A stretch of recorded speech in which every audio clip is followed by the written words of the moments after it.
Hello everyone, आप देख रहे हैं न्यू अनलिमिटेड स्टडी चैनल। आज की इस वीडियो में हम बात करेंगे आर्टिकल 32 की, जो कि राइट टू कॉन्स्टिट्यूशनल रेमेडीज। हमारे इंडियन कॉन्स्टिट्यूशन में पार्ट 3 में जो हमें फंडामेंटल राइट्स दिए गए हैं, जैसे राइट टू इक्वालिटी है, right to freedom and right to education है, ये आर्टिकल 12 से लेकर आर्टिकल 35 तक मेंशन है।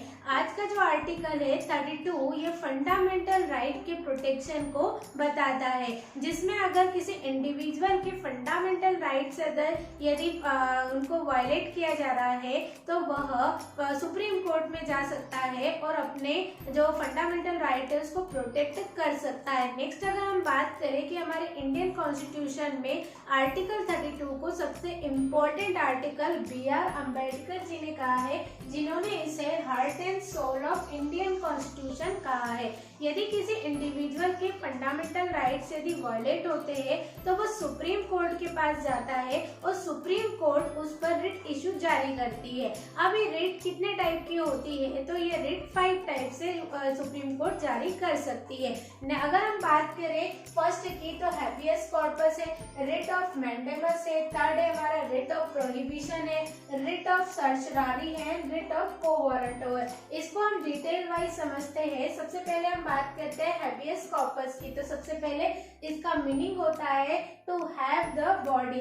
इसके according this writ can be issued against public authority and also against the individual. ये किसके अगेंस्ट जारी कर सकता है? पब्लिक अथॉरिटी के अकॉर्डिंग भी और इंडिविजुअल के अगेंस्ट भी यह रिट इश्यू जारी हो सकता है। यदि किसी पुलिस के द्वारा किसी पर्सन को अरेस्ट कर लिया गया है और वह 24 आवर में उसे बिना किसी कोर्ट में हाजिर किए हुए उसे अरेस्ट करके रखा हुआ है 2 या 3 दिन तक, तो कोर्ट क्या करेगी? उसे यह ऑर्डर देगी कि वह उस इंडिविजुअल को या उस पर्सन को कोर्ट में पेश करे।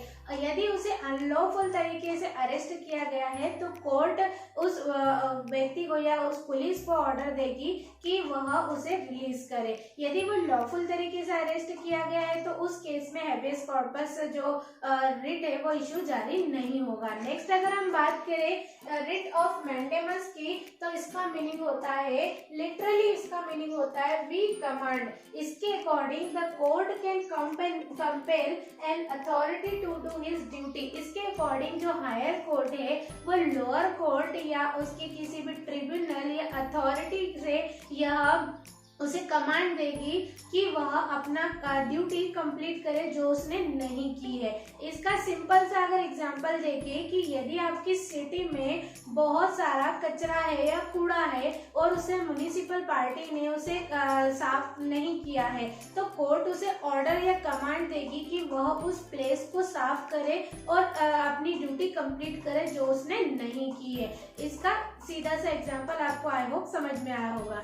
नेक्स्ट अगर हम बात करें थर्ड रिट की, तो रिट ऑफ प्रोहिबिशन, इसे प्रिवेंटिव रिट भी कहा जाता है।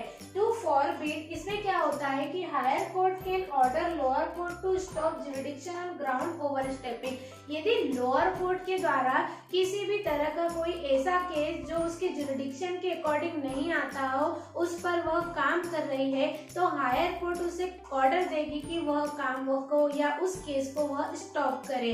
तो इस तरह से यदि लोअर कोर्ट यदि इलीगल तरीके से उस पर जुरिडिक्शन करती है तो वह हायर कोर्ट क्या करेगी? उसे स्टे ऑर्डर दे देगी। नेक्स्ट अगर हम बात करें, नेक्स्ट है सर्चरारी। रिट ऑफ सर्चरारी को हम क्यूरेटिव रिट भी कहते हैं। टू बी सर्टिफाइड, इसमें क्या किया जाता है? Transfer the matter to it some other superior authority.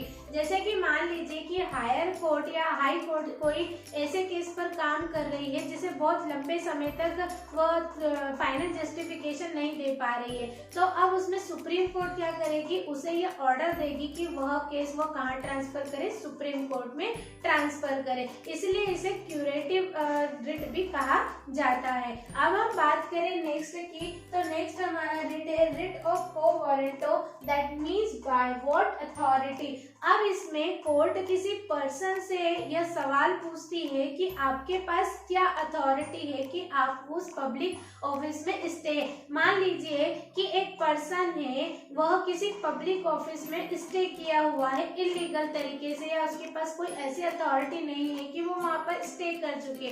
तो अब वो क्या है कि कोर्ट उससे यह पूछेगी कि आपके पास क्या अथॉरिटी है। यदि वो इलीगल तरीके से वहां पर उस पब्लिक ऑफिस में स्टे किया हुआ है तो कोर्ट उसे निकाल देगी उस पब्लिक ऑफिस से।